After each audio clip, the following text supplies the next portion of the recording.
आमच्या आजी कायम म्हणायच्या, माणसाला जसा जलम आहे तसं मरण बी आहे. जवानीत लात मारल तिथं पाणी काढणारी म्हातारपणात पार जमिनीला लोळण घेतात. तिच्या गोष्टी ओव्या ऐकत मोठे झाले. ते काही असो, या लोकांनी आम्हाला जग दाखवलं. इतकी साधी सरळ माणसं आता पृथ्वीवरूनच कायमचे नाहीसे होतील याचीही अनामिक भीती वाटते. पूर्वी पहाटेला उठावं लागत, 4 वाजता उठावं लागत होतं. आता कोणी उठत नाही. सकाळी जर उठतात 9 वाजेला 8 वाजेला. तर पूर्वी बैलजोड्या राहायच्या. बैलजोडी 4 जोड्या होत्यात आमच्याकडे. तर सकाळी 20 गुंठा म्हणजे नांगरट होऊन जायचं आमचं सकाळी सकाळी. मग न्याऱ्या करायचो आम्ही. दिवस रात्र काबाड कष्ट करणारी, देवधर्म करणारी, लहान लेकरांना मायेने कुरवाळणारी, गाई गुरांना स्वतःच्या पोटच्या पोरांसारखी जपणारी, घराला घरपण देणारी, नैतिकता, सदाचार, खरंपण, सात्विकता अंगात भिनलेली ही खरंच शेवटची पिढी आहे. पारंपरिक जुने खेळ पाहायला मिळत नाही. जुन्या लग्नांची आठवणी. आता लग्न काय ठरलं की दुसऱ्या दिवशी लग्न होऊन नवरदेव नवरी कोण काही कळायला मार्ग नाही राहत. आधी 3-3, 4-4 दिवस लग्न चालायचे. ते वार फुंक म्हणून जो कार्यक्रम होता आमचा एक जुना. नवरदेव असेल तर त्याला स्त्रीचं रूप देऊन त्याची मिरवणूक काढली जायची. नंतर दुसऱ्या दिवशी हळदीचा कार्यक्रम, तिसऱ्या दिवशी लग्नाचा कार्यक्रम राहायचा. आता ते काही एक राहिलेलं नाही. आता लग्नसुद्धा म्हणजे झटमगनी पटब्या जो विषय आपण म्हणत होतो त्या पद्धतीने आता लग्न व्हायला लागले. चापून चुपून नऊवारी लुगडं नेसणारी आजीबाई बघितली की आजही तिच्या पायाशी लोळण घ्यावी वाटते. लुगडं फॅशन म्हणून कदाचित ते इथून पुढेही दिसेल, पण त्यातली निर्मळबाई कधीच दिसणार नाही. वाढतं वय लपवत शेतात हिरिरीने राबणारे हात पाहिले की हरलेल्यांनाही नवउमेद यावी. बांधावर बसून आपल्या आयुष्यातल्या सुगीच्या दिवसांची आठवण करतात, तेव्हा मन भरून येतं. मोबाईल जास्त तर मोबाईल नव्हतात, फोन या नव्हतात. त्यामुळे आता मोबाईल प्रत्येक लहानपासून ते मोठ्यापर्यंत मोबाईल घ्या.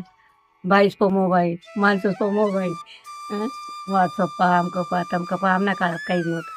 म्हणजे फक्त कामं, दोरं टाकणं, शेणपाणी टाकणं, वावरात जाणं.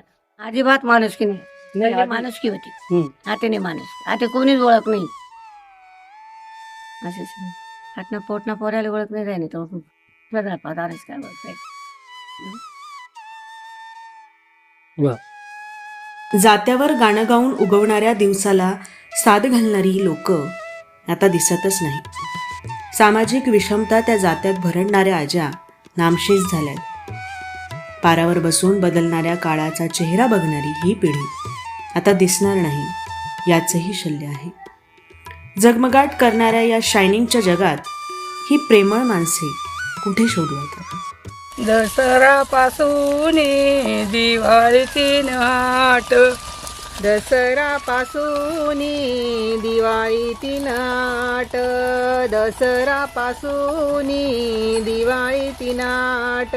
बाऊनी बहीण पास मोराळीनी वाट, बाऊनी बहीण पास मोराळीनी वाट, बाऊनी बहीण पास मोराळीनी वाट, बाऊनी बहीण पास मोराळीनी वाट. ज्याले नाही ना बहीण त्याने निंब खाली गाडी, ज्याले नाही ना बहीण त्याने निंब खाली गाडी, ज्याले नाही बहीण त्याने निंब खाल गाडी, ज्याले नाही बहीण त्याले निंब खाल गाडी. भाऊ सोदस बहिणीनी माडी, भाऊ सोदस बहिणीनी माडी, भाऊ सोदस बहिणीनी माडी. दाखला मुराळी नको झाडू माये बाई, दाखला मुराळी नको झाडू माये बाई, दाखला मुराळी नको दाडू माय बाई, दाखला मुराळी नको दाडू माय बाई. कधी कधी काळ खूपच वाईट वाटतो. तोही माणसं आपल्यापासून हिरावून घेऊन जातोय. आमच्या आयुष्यात आम्हाला मिळालेलं हे सर्वात मोठं घबाड आम्ही मानतो. जे काही मिळालं ते ह्याच पिढीने दिलंय. त्यांचं ऋण आजन्म राहील. तुम्ही जाताना लाखो करोडो संस्कारांचे बीज या मातीत पेरत गेले म्हणून अजूनही ही माती सुपीक आहे. नाहीतर पुढे देव जाणो.